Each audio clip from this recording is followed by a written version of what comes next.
நாட்டில் சைபர் குற்றங்கள் 500% அதிகரித்ததை தொடர்ந்து தேசிய சைபர் பாதுகாப்பு மூலோபாயம் 2020 சட்டம் ஒன்றை மத்திய அரசு விரைவில் கொண்டுவர உள்ளதாக தேசிய பாதுகாப்பு ஆலோசகர் அஜித் தோவல் தெரிவித்துள்ளார். கொரோனா தொற்று நோயை தொடர்ந்து டிஜிட்டல் மூலம் கட்டணம் செலுத்தும் தளங்களை மட்டுமே இப்போது மக்கள் அதிக அளவில் நம்பியுள்ளனர்.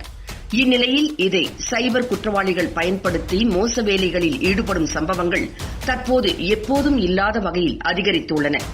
குறிப்பாக நிதி மோசடிகள் அதிவேகமாக அதிகரித்துள்ளதாக தேசிய பாதுகாப்பு ஆலோசகர் அஜித் தோவல் தெரிவித்துள்ளார்.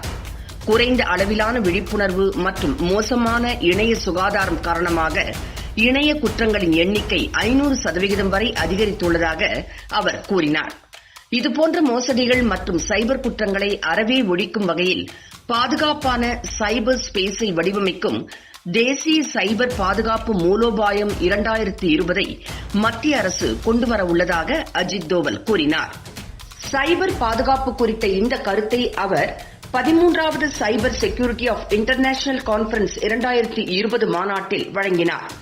இது ஒரு தரவு தனி உரிமை மற்றும் ஹேக்கிங் சார்ந்த மாநாடாகும்.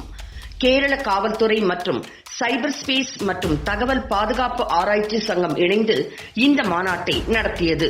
காகித பணத்தை குறைப்பதன் காரணமாக டிஜிட்டல் கட்டண தளங்களை அதிகம் பேர் பயன்படுத்துகிறார்கள் மற்றும் ஆன்லைனில் பணம் தொடர்புடைய அதிக தரவு பகிர்வுகள் நடக்கின்றது. நம் விவகாரங்களை ஆன்லைனில் ஒரு குறிப்பிட்ட அளவிற்கு நிர்வகிக்க முடிந்தாலும் தீங்கிழைக்கும் நபர்களும் அதிக அளவில் காணப்படுகிறார்கள் என்று தோவல் கூறினார். நெருக்கடி நிலைமையை தவறாக பயன்படுத்தும் வகையில் பல்வேறு தவறான தகவல்கள், போலி செய்திகள் போன்றவற்றின் மூலம் இணையதளத்தை பயன்படுத்த சமூக விரோதிகள் ஆசைப்படுகிறார்கள். ஆன்லைனில் இருக்கும்போது பாதுகாப்பாக செயல்படும்படி அவர் நாட்டு மக்களை எச்சரித்துள்ளார்.